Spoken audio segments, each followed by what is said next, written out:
구제 사역, 먹이는 사역이에요. 먹이는 사역. 식사를 주는 거예요. 근데 이게 우리가 그 교회, 그 당시에 교회의 분위기를 보면 조금은 의아할 수 있는 사역입니다. 왜냐하면 초대교회에 가장 크게 강조되었던 교리와 그들이 가지고 있었던 의식은 뭐냐면 종말이에요. 종말. 곧 오신다. 주님께서 오신다. 종말 사상이 그들 가운데 매우 강했어요. 사도 바울은 그리고 다른 제자들도 자신들이 죽기 전에 주님께서 재림할 걸로 예상을 했어요. 바울은 땅끝을 로마로 봤는데 로마에까지 복음을 전하면 주님 재림할 거다. 그리고 제자들 가운데에 너희 중에 나를 볼 자도 있을 거라고 얘기해서 제자들은 그 말씀이 자신들이 직접 주님의 재림을 볼 거로 그렇게 이해를 했어요. 그래서 이들은 임박한 종말 사상을 가지고 있었어요. 근데 이 땅에도 임박한 종말 사상을 가졌던 시기들이 있었는데 우리나라만 예를 들면 2000년 직전에 다미 선교회 이장림 씨가 이끌었던 다미 선교회라고 아주 그 당시에 2000년 되면은 뭔가 큰 변화가 있을 거다. 그때 난리가 났잖아요.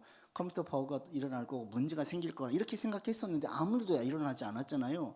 근데 1999년도의 마지막 부분에 그게 아주 그게 그냥 절정에 다다랐어요. 그래가지고 많은 교인들도 거기에 막 미혹되어지고 따라가고 이렇게 됐거든요. 근데 종말론이 강하게 임하면 특징들이 어떻게 나타나냐면 세상과 일단 단절, 사회생활 최대한 절제, 교회에 모이고 예배드리고 하회론 있고 주님 그 재림하니까 재림 준비해야지요. 그래서 다른 것들은 별로 신경 안 쓰고 오직 여기에만 집중하는, 그래서 대부분 단체 생활을 하고 은둔 생활을 하고 사회하고 떨어져서 죄를 그만 짓고 예배만 드리고 있다 가자, 이런 생각들과 이런 분위기들이 그동안 이단들이 있는 국내든 국외든 많이 있었어요. 초대교회도 그러니까 사실은 임박한 종말 사상이 임했으면 이런 부분에 신경을 써야 되는 거예요. 먹는 게 뭐가 그렇게 중요하냐, 주님 곧 재림하시는데 그게 뭐가 그렇게 중요하냐, 이렇게 갈 수 있어요. 그런데 사도행전뿐 아니라 모든 서신서를 보면 모이라고 안 해요. 하고 있는 모든 사회생활 끊으라고도 안 해요. 거기 자리에서 복음을 전하라고 얘기하고 그리스도인답게 살라고 얘기를 한 거예요. 세계 교인상을 볼 때에 한때 은둔은 카타콤으로 그 지하 동굴로 들어갈 때가 있었어요. 근데 그때는 왜 들어갔냐면 예수를 믿는 사람을 죽였기 때문에, 순교해야 되기 때문에 신앙을 지키기 위해서 숨었던 거지, 믿는 것이 핍박이 없는 시대에는 그리스도인들은 세상과 격리되는 것이 아니라 세상 속으로 들어갔어요. 예수님께서 기도하시면서 변화상에서 변모할 때에 베드로가 초막을 짓겠다고 얘기하자 주님께서는 아니라고 얘기하세요. 마을로 가자. 마을로 가니까 귀신 들린 자 때문에 또 힘들어하고 있어요. 이런 문제가 있는 마을로 가자 그래요. 그리스도인들은 우리는 어디에 있어야 되냐면 계속 여기에서만 지지고 볶는 존재들이 아니라 교회에서 신앙을 가지고 믿음이 생기고 굳건해진 다음에 나아가는 거예요. 세상에서 소금과 빛을 감당하는 거예요. 그래서 초대교회에도 어디에 관심을 가졌냐면 구제, 그게 뭐가 그렇게 중요해? 근데 초대교회는 대단히 중요하게 여겼어요. 첫 번째 사역이 뭐였냐면 먹는 사역이에요. 아무도 먹는 것 때문에 고민하거나 괴로워하지 않도록. 그 당시에는 먹는 문제가 매우 힘들었거든요. 우리도 그럴 때가 있었잖아요. 이때도 그럴 때가 있었어요. 그러할 때에 초월해, 하나님께서 먹여주실 거야, 믿음으로 나가, 기도해, 그렇게 하지 않았어요. 교회에 자원함으로 헌금하고 헌물하는 분들, 그 돈을 가지고 제일 첫 번째 했던 게 뭐냐면 선교나 전도가 아니라 거기에서 아무도 굶어 죽지 않게, 아무도 먹는 문제로 근심하지 않게 먹여줄 일을 한 거예요. 왜요? 먹는 문제가 우리 신앙과 직결됩니다, 여러분. 저도 예전에는 그렇지 않았었어요. 뭐 그냥 대충 살면 되는 것이지, 뭐 그렇게 이게 신앙 좋은 것처럼, 마치 초월하는 것처럼, 뭐 그렇게 물질에 매여져 있고 뭘 그렇게 고민을 하고 어떻게 해주시겠지, 이게 믿음 좋은 것이라 생각을 했는데 이게 믿음 좋은 게 아니에요. 진정으로 믿음을 가진 사람들은 우리는 현실 속에서 잘 뿌리를 내리는 신앙이지 현실 위에 떠 있는 자들이 아닙니다. 먹고 사는 문제는 우리의 신앙과 매우 직결되어져요. 이 문제가 해결되지 않으면 계속 우리 삶에 근심과 걱정이 있어요. 그러니까 잠언서의 말씀이 나로 가난하게도 마옵소서. 내가 죄를 지을까 두렵습니다. 가난해지면요, 이 먹고 사는 문제가 너무 괴로우면 자기도 모르게 이게 돈이 되면 죄인 줄 알면서도 그냥 저지르게 돼요. 이게 인간이에요. 이 인간의 본성을 알고 있기 때문에 잠언서에서는 그렇게 얘기하는 거죠. 제가 너무 가난하면 죄를 지을 수 있으니 가난하지 않게 해주십시오. 또 너무 부하면 교만해져 가지고 하나님 모른다 할까 두렵사오니 너무 부자도 되지 않게 해주십시오. 이게 신앙인의 모습이었던 거예요. 먹고 사는 문제는 여러분 우리의 신앙과 매우 연결되어져 있는 중요한 문제입니다. 그러니까 여러분 돈 관리, 경제적인 부분 지혜롭게 생각을 하고 살피는 것이 신앙인이에요. 저도 거기에 되게 무지했었어요. 몰랐어요. 그런데 무지한 게 신앙 좋은 게 아니라는 거예요. 초대교회에서는 믿음으로 가면 돼, 기도하면 돼, 하나님께서 주실 거야, 덕담으로 끝나지 않고요, 같이 채워줬어요. 왜? 그렇게 해서 그들이 먹고 사는 문제로 근심되어져서 신앙에 발목 잡히지 않도록 하려고. 그러니까 여러분 먹고 사는 문제가, 이 먹여주는 문제가 초대교회의 가장 큰 사역이었다는 사실을 아세요. 제일 첫 번째 했던 사역이 뭐냐면 먹여주는 사역이었어요. 이게 얼마나 의미가 있어요. 여러분 누군가가 먹는 문제를 근심하고 있을 때 먹여주는 걸 내가 도와줬다, 이건 하나님의 일을 하시는 거로 이해하시면 돼요. 이게 우리 기독교는 좀 약해요. 도리어 카톨릭은 좀 이게 부분이 매우 강조되어져 있는데 저도 이 부분이 되게 약했어요. 그런데 성경을 통해서 말씀을 보면서 우리가 구제하는 것, 누군가 생존을 위해서 도와주는 것 자체가 얼마나 큰 일인지 성경을 통해서 보게 되어져. 이게 하나님의 일입니다. 교회 사역만이 하나님의 일이 아니에요. 그래서 첫 번째로 초대교회가 구제사역에 힘썼다는 자체가 우리한테 의미해 주는 바가 매우 커요. 아, 이게 대단히 중요한 일이구나. 먹고 사는 문제가 대단히 중요한 문제구나. 이거 생각을 해보면 여러분 현실적으로 삶에서 겪는 모든 문제들 하나님께서는 결코 그걸 가볍게 괜찮아, 그냥 넘어갈 수 있어 이렇게 보시지 않아요. 내가 이런 문제를 하나님께 아뢰도 괜찮을까요? 이것은 그렇게 거룩한 내용이 아닌데 괜찮을까요? 아뢰세요. 그게 우리의 신앙과 매우 깊게 연결되어져 있고 초대교회는 그 부분을 절대 가볍게 여기지 않았습니다. 그러니까 우리도 어떤 문제가 있어요. 하나님께 그 문제를 아뢰고 싶어요? 아뢰세요. 먹고 사는 문제라면 더더욱 아뢰세요. 이건 매우 중요한 문제예요. 하나님도 우리를 도우시기를 원하고 우리가 먹는 문제로 빈궁하게 살기를 원치 않으세요. 그러니까 주님께 아뢰고 도움을 구하고, 그리고 누군가가 그런 사람이 있을 때 내가 도와줬다, 이거 하나님의 일을 한 거예요. 저도 목회자로 많은 도움을 받았지만 도움도 저도 많이 줬거든요. 이번 설교 준비하면서 다시 한번 제가 느낀 게, 저는 누군가를 도울 때에 하나님의 일로 생각하고 돕지 않았어요. 그냥 도왔어요. 그 사람이 안타깝고 도움을 주고 싶어서. 그런데 설교를 준비하면서 느끼는 게 그게 하나님의 일이었던 거예요. 저는 하나님의 일을 성경을 전하고 기도해주고 이런 걸로만 제한했었는데 아니었던 거예요. 제가 누군가에게 상담해주고 어떤 법적인 조언도 해주고, 이전 부목사 생활을 오랫동안 신림동에서 있다 보니까 법조계 사람들과 많이 알아요. 변호사 연결해주고 했던 것들이 이게 하나님의 일이었던 거예요. 그냥 세상적인 일이 아니었던 거예요. 네, 하나님도 그런 부분에 대해서 관심을 두고 있습니다. 여러분 누군가를 돕는 일은요, 이것은 교회에서 아이들을 가르치고 찬양을 하는 사역과 똑같은 귀한 사역이라는 사실을 아시기를 바랍니다. 근데 누군가를 도와줬다? 하나님의 일을 한 거예요. 이렇게 아시고 여러분 그 삶의 신앙에서 구제 사역, 선한 일을 행하는 것을 대단히 큰 의미를 두시고, 아, 이게 대단히 중요하고 큰 하나님의 일이구나로 인식하시고 나갈 수 있기를 바랍니다. 저도 이 목회하면서 다시 한번 깨닫게 되어져요. 근데 초대교회가 그래서 구제에 힘썼다라는 거예요. 종말 사상이 가득한 그 시기에. 그런데 문제가 있죠. 1절 보시면 히브리파 과부와 히브리파 사람들과 헬라파 사람들의 차별이 있었던 거예요. 식사를, 우리로 말하면 식사를 준비하는데 히브리파 사람들은 잘 주고 헬라파 사람들은 안 주는 거예요. 교회에서 좀 조직이 갖춰져 있으면 장학금을 주는 교회들도 있어요. 장학금을 줄 때에 히브리파 출신들은 장학금을 주고 헬라파 출신들은 까다롭게 해서 안 주는 거예요. 교회 김장에서 나눠주는 경우도 있어요. 김장을 하는데 히브리파 사람들은 주고 헬라파 사람은 안 주는 거예요. 사람이 제일 치사할 때가 언제예요? 먹고 사는 문제 가지고 건드는 게 제일 치사한 문제잖아요. 이 먹는 문제 가지고 차별을 두는 거예요. 근데 이게 이 헬라파와 히브리파가 이게 어떤 게 있니? 유대의 역사적으로 볼 때 이게 슬픈 일인데, 북이스라엘과 남유다가 멸망당할 때에 북이스라엘은 아수르에, 남유다는 바벨론에게 멸망을 당했어요. 그 다음에 멸망을 당한 다음에 유대인들을 강제로 이주를 시킨 거예요. 그들이 디아스포라, 흩어진 유대인들인데 그렇게 살다 보니까 그들 가운데의 소수가 자기의 신앙을 지키려고 예루살렘으로 돌아온 거예요. 유대로, 팔레스틴에 돌아왔어요.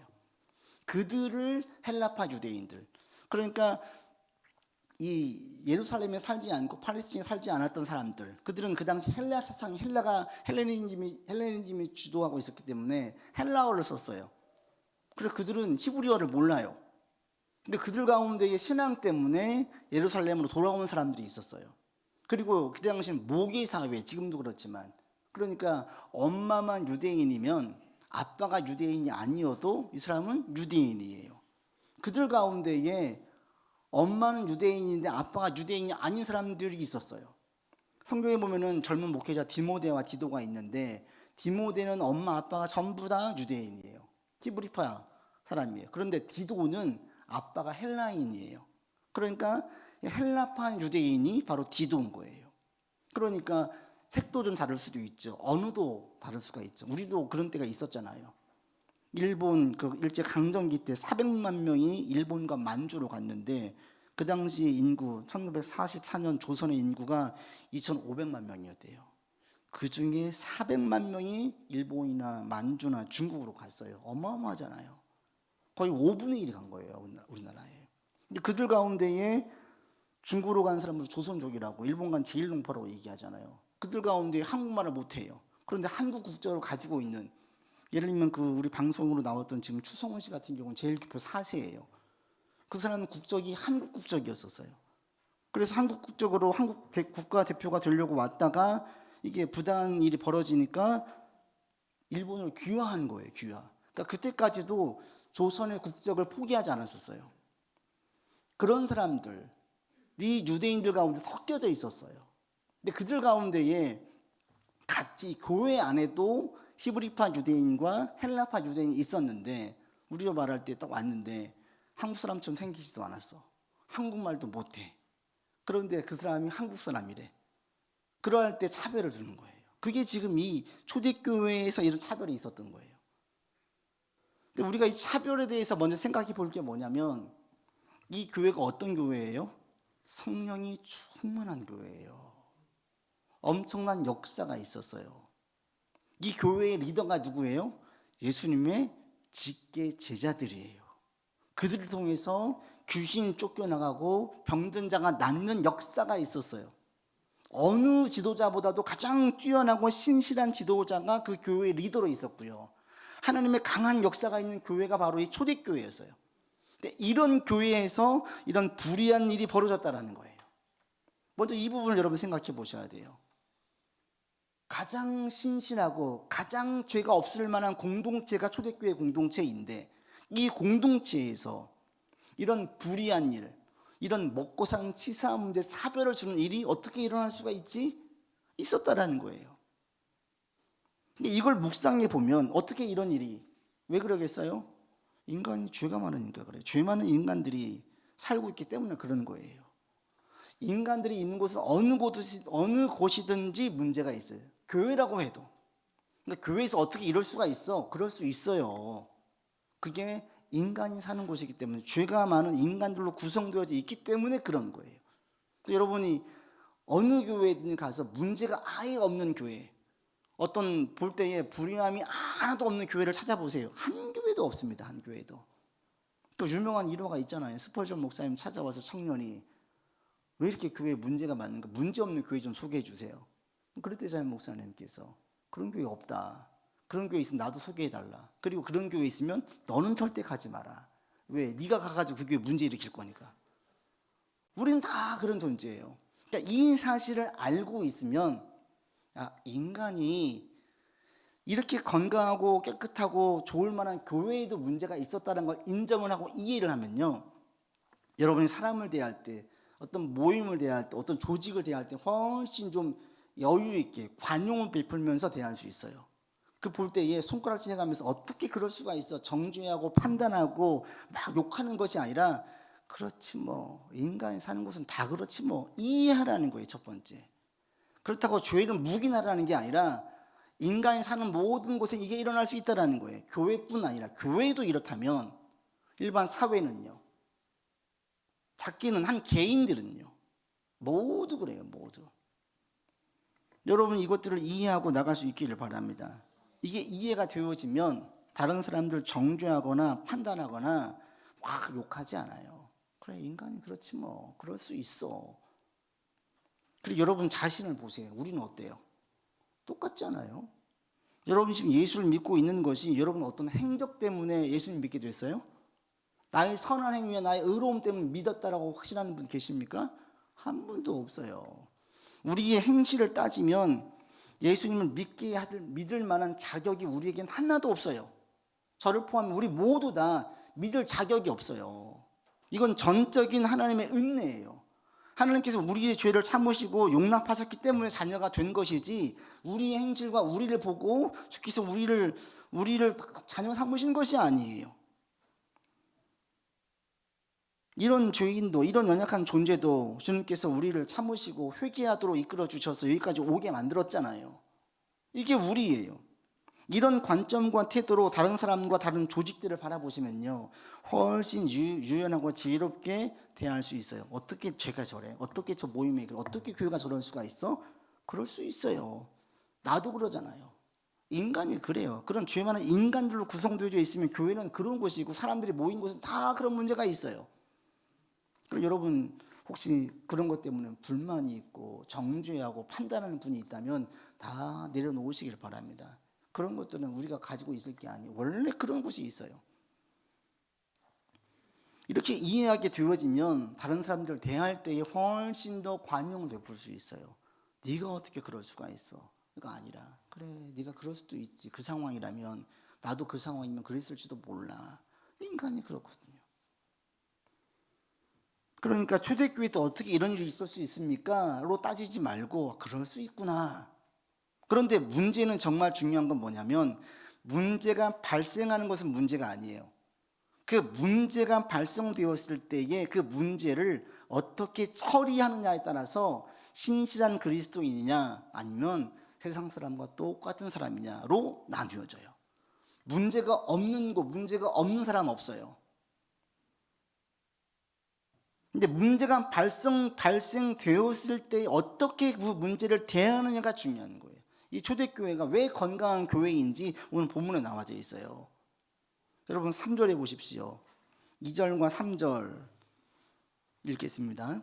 12사도가 모든 제자를 불러 이르되 우리가 하나님의 말씀을 제쳐놓고 접대를 일삼는 것이 마땅하지 아니하니 형제들아 너희 가운데서 성령과 지혜가 충만하여 칭찬받는 사람 7을 택하라.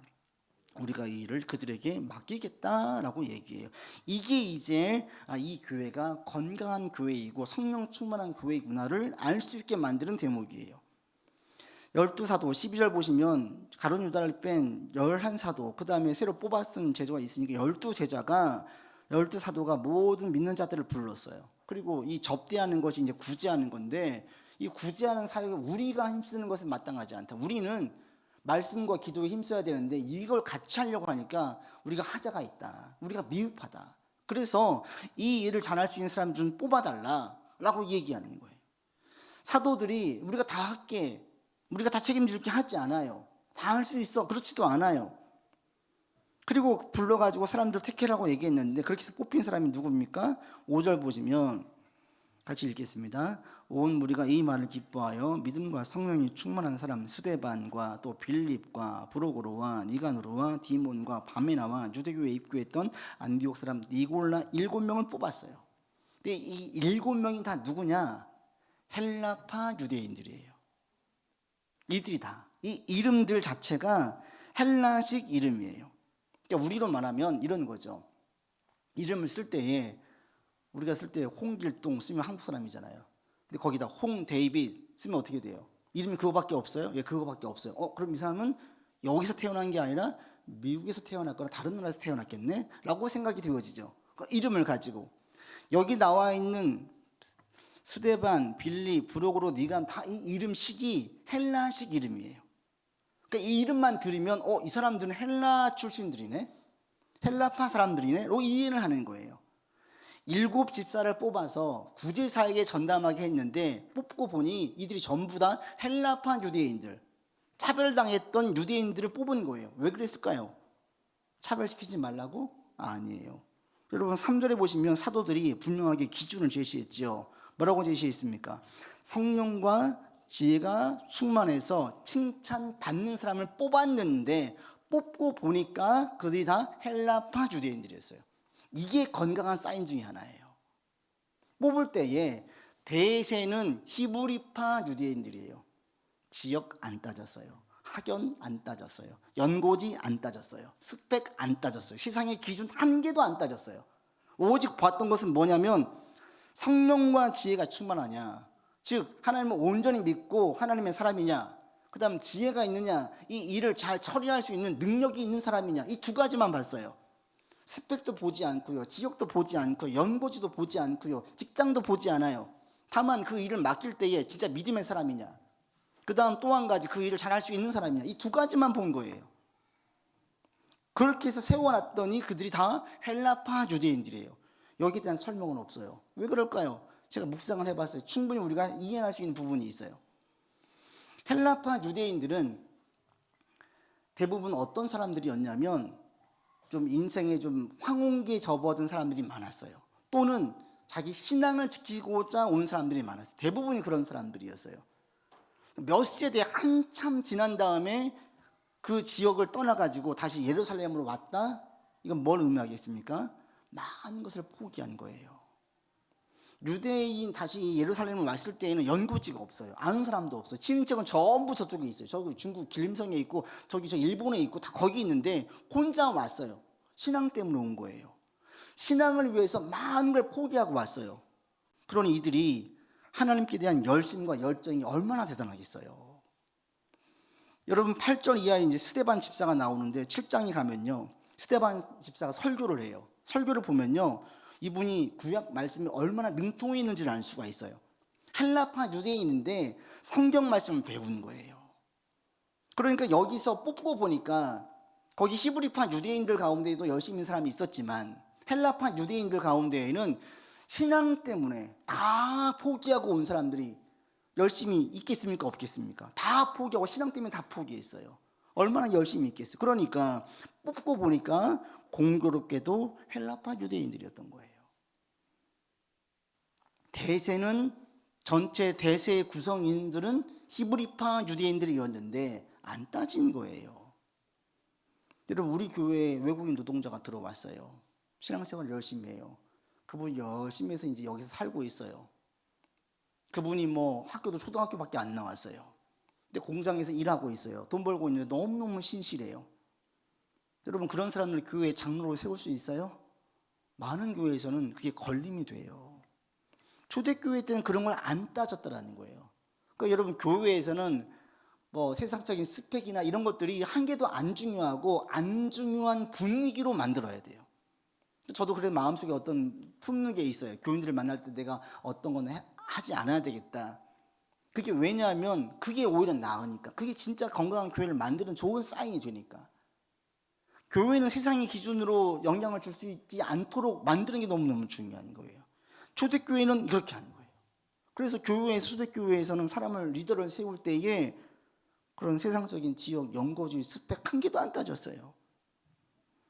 그렇게 했더니 7절 보십시오. 어떤 일이 생겼습니까? 7절 같이 읽겠습니다. 하나님의 말씀이 점점 왕성하여 예루살렘에 있는 제자의 수가 더 심히 많아지고 허다한 제사장의 무리도 이 도에 복종하게 됐어요. 어떻게 차별할 수가 있어요? 했는데 그게 아니라 그게 7 집사를 세우게 만들었고 그리고 더 좋은 제도가 되어지면서 교회는 걸림이 되는 게 아니라 더 큰 부흥의 역사가 되게 만들었어요. 여러분 개인의 삶에 적용을 해도 매우 큰 은혜가 됩니다. 우리의 삶에 문제가 없을 수가 없어요. 여러분 가정에 문제가 없을 수가 없어요. 내 직장에 문제가 없을 수가 없어요. 이 나라 이 민족에 문제가 없을 수가 없어요. 그런데 그 문제가 우리가 신앙적으로 바르게 대응하고 접근해 나아가면 그 문제가 되는 게 아니라 그 문제가 발목을 잡는 게 아니라 도리어 나를 발전시키고 하나님의 사람으로 쓰임받는 귀한 시기로 바꿀 수 있다는 거예요. 그게 연단이 된다는 거예요. 여러분 삶에 크고 작은 문제들이 있지요. 그 문제를 볼 때에 이게 왜 내게 이런 문제가 있지? 이렇게 묻지 마세요. 그래, 이런 문제가 있을 수 있어. 인간이 그래요. 왜가 아니라 이걸 어떻게 해결할까로 보시기 바랍니다. 그리고 첫 번째로 여기 나와 있는 성령으로 믿음으로 나가세요. 하나님의 자녀야. 하나님 지켜주실 거야. 그다음 두 번째로 지혜로 나가셔야 돼요. 그냥 해주실 거야. 그냥 묻지 않는 그냥 외면하시는 분들이 있는데 외면하지 말고 하나님 이걸 어떻게 해결해야 될까요? 어떻게 하는 방법이 좋을까? 다양한 방법들을 살펴보는 거예요. 사도들이 거기에 맞는 지도자를 지혜 있는 자들을 세우려고 했던 것처럼 어떤 문제가 있을 때에 그냥 기도만 하는 분들이 있어요. 저 너무 불안해요. 믿음으로 된대요. 안 돼요. 너무 치우쳐져 있어요. 그 신앙은. 믿음으로만 기도만으로 문제가 되는 게 아니라 우리가 그 문제에 대해서 고민하고 씨름하고 어떻게 할지를 자꾸 살펴보는 것이 이게 진짜 믿음 있는 자의 행동이에요. 제가 지금도 기억나는데 이전에 청년 사역을 할 때 청년 하나가 교회에서 되게 열심히였어요. 얘가 대학 졸업반이 됐는데 교회 행사가 있으면 다 참여하는 거예요. 악기를 연주해가지고 악기를 같이 했는데 교회 선교축제하고 교회 뭐 애들 성경학교하고 다 따라오는 거예요.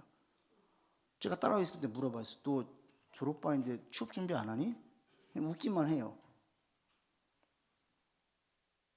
어떤 분들은 그렇죠. 교회 열심히 생활하고 믿음 생활 잘하니까 하나님께서 알아서 해주실 거예요. 알아서 해주세요? 안 해주세요. 결국 그 친구는 몇 년 동안 고민했어요. 힘들어했어요. 졸업한 다음에. 제가 안타까웠어요. 이게 신앙적으로 한쪽이 치우쳐져 있는 거예요. 해주시겠지? 아닙니다. 여러분 그 문제는 우리가 씨름할 문제예요. 다윗이 사울에게 쫓길 때에 하나님께서 그냥 해결해 주셨어요? 아니에요. 다윗이 어디에서 제일 많이 잤냐면 광야에서 제일 많이 잤어요. 왜? 사울이 동쪽에서 쫓아오면 서쪽으로 도망가야 되니까, 남쪽에서 오면 북쪽으로 도망가야 되니까 잠자는 처소를 봤어요. 해주시겠지 그냥 아무 데서나 자자 하지 않았어요. 살필 거 계속 살핀 거예요. 이게 믿음이에요. 여러분 삶에 어떤 문제가 있어요? 해주시겠지 그냥 풀어진 마음으로 있으면 안 돼요. 씨름해야 돼요. 하나님 제가 어떻게 할까요? 이걸 어떻게 신앙적으로 푸는 게 바르게 푸는 문제일까요? 물어야 돼요. 그리고 그 분야에 능통한 사람들에게 지혜를 구해야 돼요. 이게 믿음 있는 자의 모습입니다. 이렇게 나아갈 때 그 문제가 우리의 발목을 잡지 않고 우리의 신앙을 더 견고하게 더 강하게 만들어주고요. 믿음이 더 단단해지게 만들어줘요. 그게 오히려 역사의 수단으로 바뀌어지고 사용하시는 거예요. 세상 사람들은 문제가 없기를 바라지만 우리 그리스도인들은 문제가 없는 인생 없으니까 문제를 수용하세요. 다 있어요. 다만 그 문제를 내가 어떤 방식으로 처리할지를 지혜롭게 대응하는 여러분들 되기를 바랍니다. 거기서 진짜 신앙인과 넘어지는 자와의 차이가 나와요. 우리의 삶에 다 크고 작은 문제들이 있어요. 문제 없는 사람 세상에 한 명도 없습니다. 한 명도 없어요. 다 있어요. 그리고 그 문제들이 내게는 다 큰 문제예요. 다른 사람들 볼 때는 작은 문제인데 내게는 매우 큰 문제예요. 초등학생도 인생이 살기 힘들다고 하잖아요. 학원을 여러 개 다녀가지고. 근데 그 아이에게 매우 큰 문제예요. 그리고 자살한 아이도 있잖아요. 인생을 걸만한 문제예요. 모두 큰 문제예요. 근데 이 문제를 내가 어떻게 대할 것이냐. 여러분 믿음 안에서 성령과 지혜로 대할 수 있기를 바랍니다. 그렇게 나아갈 때 그 모든 문제들은 우리의 신앙을 성장하고 성숙하게 만들고 하나님의 역사의 수단으로 바꿔줘서 오히려 더 잘되게 만드세요. 사람들을 보는 안목과 인생에 대한 희한이 생겨지게 되어지고 훨씬 더 지혜로운 자가 됩니다. 그렇게 될 때에 우리가 이 세상에서 성숙한 강한 군사로 서서 주님의 영광을 위해서 쓰임받는 자녀로 온전히 설 줄 믿습니다. 그리고 이런 사람들이 하나님의 나라를 확장하게 만들어요. 이번 한 주도 여러분 이렇게 힘쓰시기를 바라고, 지금 여러분 삶에 어떤 문제가 있어요? 그 문제를 믿음 안에서 열심히 해서 지혜롭게 해결하려고 힘을 쓰는 여러분들 되기를 바랍니다. 그리고 그 문제에 대해서 주님께서는 무심하지 않아요. 제자들이 구제사기에 힘썼던 것처럼, 먹고 사는 문제에 힘썼던 것처럼 주님도 우리 문제에 관심을 가지고 계십니다. 그래서 우리를 도와주세요. 그러니 그 문제를 가지고 기도하시고 도움을 구하시고 내가 할 일을 최선을 다하면 주께서 함께 해주세요. 그래서 그것이 우리 인생의 발목을 잡지 않게 해주십니다. 이렇게 대응하고 나아가실 수 있는 여러분 되기를 바랍니다. 기도합시다. 아버지 하나님, 우리를 붙드시는 주님을 분명하게 신뢰하면